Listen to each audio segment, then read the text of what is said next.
राघव राजा राम पतित पावन सीताराम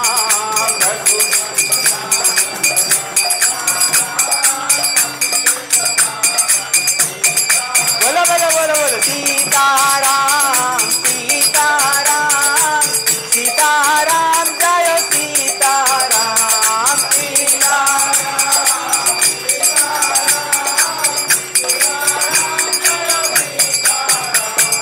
राम लक्ष्मण जानकी जय बोलो हनुमान की राम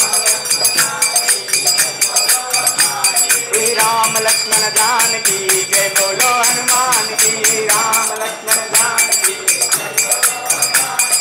राम लक्ष्मण जानकी जय बोलो हनुमान की राम लक्ष्मण जानकी जय बोलो हनुमान की राम लक्ष्मण जानकी जय बोलो हनुमान की रघुपति राघव राजा राम पतित पावन सीताराम रघुपति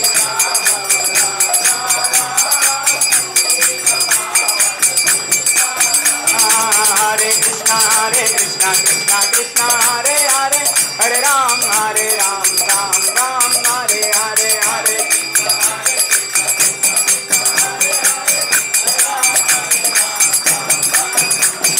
हरे कृष्णा कृष्णा कृष्णा हरे हरे हरे राम राम हरे हरे हरे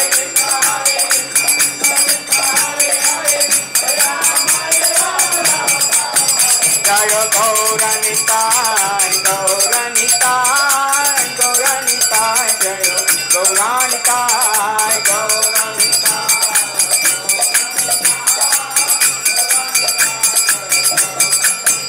जय जय प्रभुपा प्रभुपा प्रभुपा प्रभुपा जय जय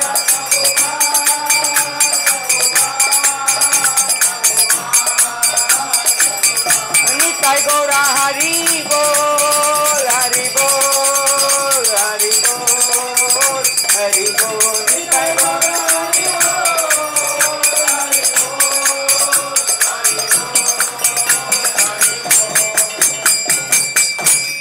इथाई गौर प्रेमानंदे कृष्णाय वासुदेवाय देवकी नंदनाय च नंदगोपा कुमाराय गोविंदाय नमो नमः जय श्री कृष्ण चैतन्य प्रभो नित्यानंद श्री अद्वैता गदाधरा श्रीवासादि गौर भक्त वृंदा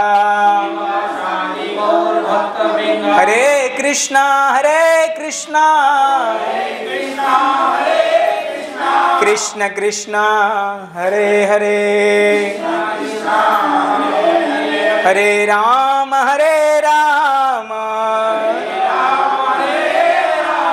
राम राम हरे हरे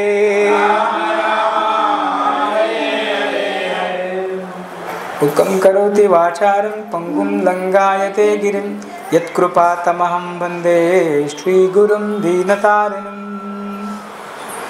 वसुदेवसुतं देवं कंसचाणूरमर्दनं देवकी परमानंदं कृष्णं वंदे जगद्गुरुं కంపల్సరిగా అందరికి కూడా శుభం అనేది కంపల్సరిగా జరుగుతుంది.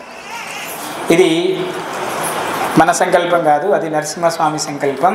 అట్లనే ఇక్కడ అమ్మవారి యొక్క సంకల్పం కూడా. సో మనం ఏం చేస్తున్నామంటే ప్రతి వారం కూడా మొన్నటి వరకు ఆ వారం తర్వాత వరకు కూడా యాక్చువల్లీ ఈ శరీరం ఏంటి, ఎందుకు మనం ఇట్లున్నాం, మనకెన్ని ఇవన్నీ ఎందుకు సత్సంబంధాలు ఉన్నాయి, ఎందుకు మనకంటూ ఒక జిజ్ఞాస ఉంది, మనందరం ఎవ్వరు కూడా సైలెంట్గా ఉండాలి.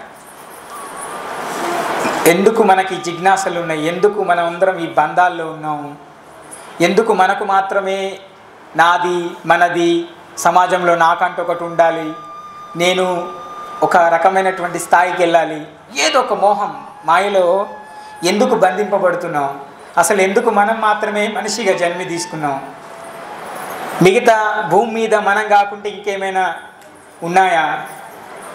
సో ఇవన్నీ కూడా ఇట్లనే ఒక సత్సంగం జరుగుతుందంట. గురువు చెప్తున్నారు సత్సంగం మంచిగా చెప్తుంటే వ్యసనాలు ఉంటాయి కదా.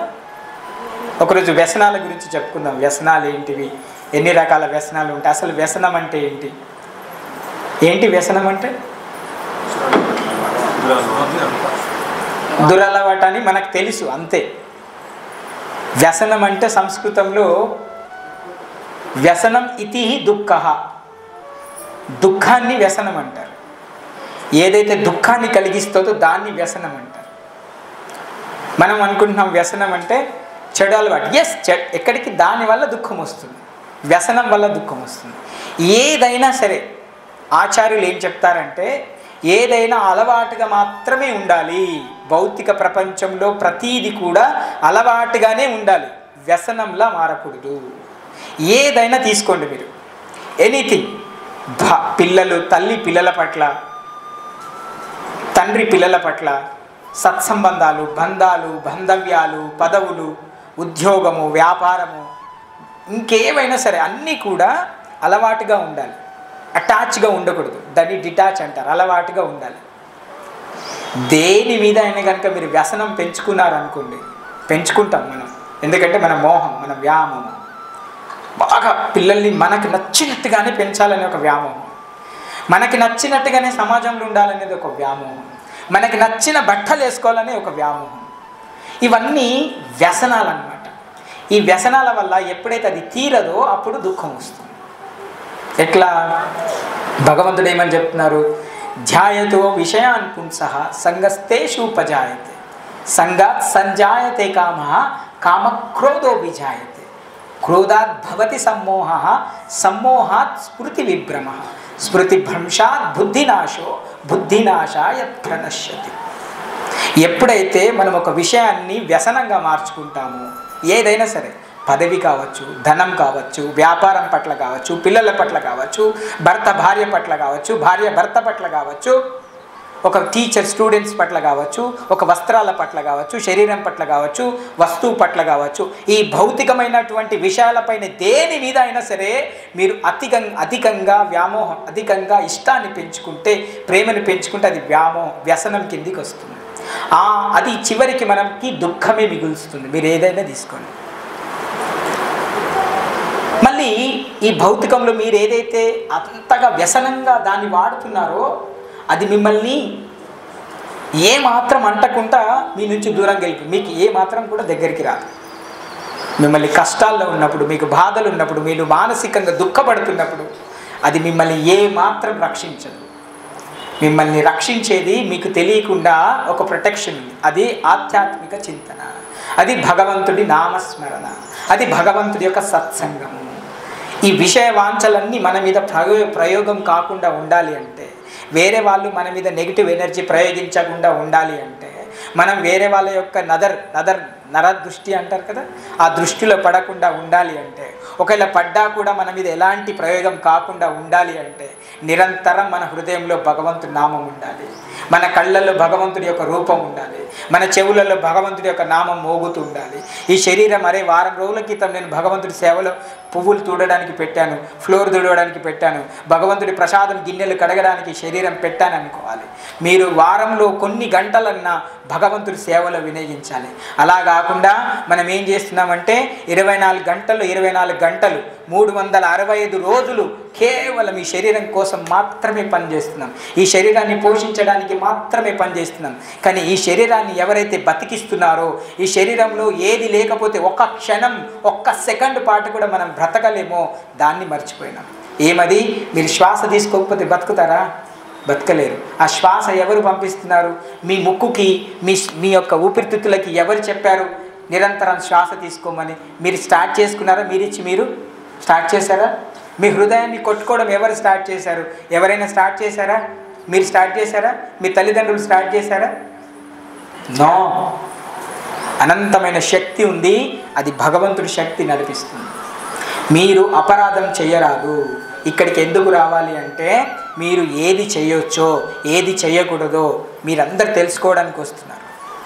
ఇన్ని సంవత్సరాలు ఈ కలియుగంలో ఎంతో మంది ఈ మన హిందూ సమాజంలో బ్రాహ్మణ్స్ చాలామంది, కొంతమంది వాళ్ళ స్వార్థంకి, అందరూ కాదు, కొంతమంది కొద్దిగా సందు దొరికిందనుకోండి, వాళ్ళని మీరు ఇది చేయండి, అది చేయండి, ఇది కట్టుకోండి, అది కట్టుకోండి, మిమ్మల్ని మళ్ళీ భౌతికంలో ఉంచడమే అవుతుంది. ఇప్పుడు ఒక వ్యక్తి నూతిలో పడి కొట్టుకుంటున్నారనుకోండి, ఆయనకి ఆనందం కలిగించేటువంటి చర్య ఏంటి? ఆయనకి సుఖం కలిగించే చర్య ఏంటి? ఆయన్ని బావిలో నుంచి తీసి బయట పెట్టాలి. కానీ మనం ఏం చేస్తున్నాము? ఆ బావిలో నుంచి మళ్ళీ ఆ నీళ్ళలోనే పెడుతున్నాం, కొద్దిగా తీసి మళ్ళీ ఆయన మళ్ళీ దాంట్లోనే పడిపోతాడు. సో కాబట్టి ఈ శరీరానికి ఏం అవసరమో ఏం అవసరం లేదో దాని గురించి మనం అందరం కూడా ప్రతి వారం ఒక్కొక్క టాపిక్ మాట్లాడుతున్నాం. మొన్నటి వరకు ఆత్మ గురించి మాట్లాడాం, శరీరం కాదు నేను ఆత్మ అని మాట్లాడాం. సో ఈ రోజు నుంచి మనం గురువు గురించి మనము ఈ యొక్క వారం నుంచి స్టార్ట్ చేస్తాము. ఒక 2-3 వారాలు గురువు గురించి, అసలు గురువు ఎవరు, మనం గురువులమేనా, ఇక్కడ కూర్చున్న వాళ్ళందరూ గురువులే, మీకు తెలుసా విషయం?